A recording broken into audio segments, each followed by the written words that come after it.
অনেক বড় খবর। আপনাদের দোয়া হয়তো কাজে লেগেছে। যুক্তরাষ্ট্রের অবৈধ সন্তান, জারের সন্তান ইসরায়েলের প্রধানমন্ত্রী নেতানিয়াহু হয়তো মারা গেছে। এটির সপক্ষে যুক্তির মাত্রা আরও বেড়েছে। আজকের খবর হলো, আপনারা অবাক হবেন যে ইসরায়েলের প্রধানমন্ত্রীর পরিবর্তন হয়েছে। ইয়ারিভ লেভিন নামক একজন তিনি স্বরাষ্ট্রমন্ত্রী ছিলেন, বিচারমন্ত্রী ছিলেন এবং বর্তমানে সে ডেপুটি প্রাইম মিনিস্টার হিসেবে যদিও বর্তমানে রয়েছে, তাকে ইন্টারিম সরকারের প্রধান হিসেবে বা ইন্টারিম সরকার প্রধান হিসেবে তাকে নিযুক্ত করা হয়েছে। এটির খবর মোটামুটিভাবে আনভেরিফাইড বলছি, যদিও আমি শতভাগ যতক্ষণ না পর্যন্ত আমার কাছে খবর না আসে বা ডকুমেন্ট, আমি কখনোই 100% কনফার্ম বলি না। তবে এভাবেই ইসরায়েলের খবরগুলি লিক হয়, কারণ ইসরায়েলের কোনো খবর দেশের বাইরে, তাদের দেশের বাইরে যাওয়ার কোনো সুযোগ নেই, যেহেতু সেখানকার মানুষ বেইমান না, সেখানকার মিডিয়া বেইমান না। মানে তারা খারাপ মানুষ হলেও খারাপের মধ্যে তারা আবার খুব সৎ। তাদের কোনো খবর তাদের বাহিরে হাজার কোটি ডলার দিলেও তারা এটাকে ছাড়ে না। তাদের নিজেদের সার্বভৌমত্ব, নিজেদের জাতীয়তাবোধ তাদের মধ্যে অনেক কট্টর এবং অনেক কঠিন।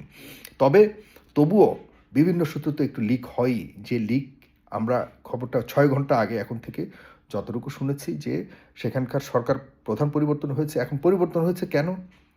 এই মুহূর্তে তো নেতানিয়াহুকে সরাবার কোনো সুযোগ নেই। যদিও সেখানে আভ্যন্তরীণ রাজনৈতিক কোন্দল রয়েছে ব্যাপকভাবে ভয়ঙ্কর। কারণ হলো, নেতানিয়াহুর সরকারকে আস্থায় রাখছে না জনগণ। বিরোধী দল খুবই কঠিন এবং শক্ত বিরোধী দল।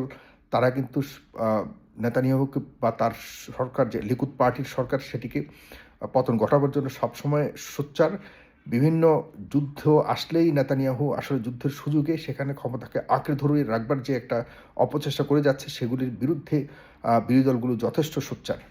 এখন প্রশ্ন হলো যে গত কদিন যাবৎ নেতানিয়াহুর অনুপস্থিতি আমাদেরকে বার্তা দিচ্ছে এমনিতেই যে তিনি কি আসলে সুস্থ আছেন নাকি মৃত্যুবরণ করেছেন।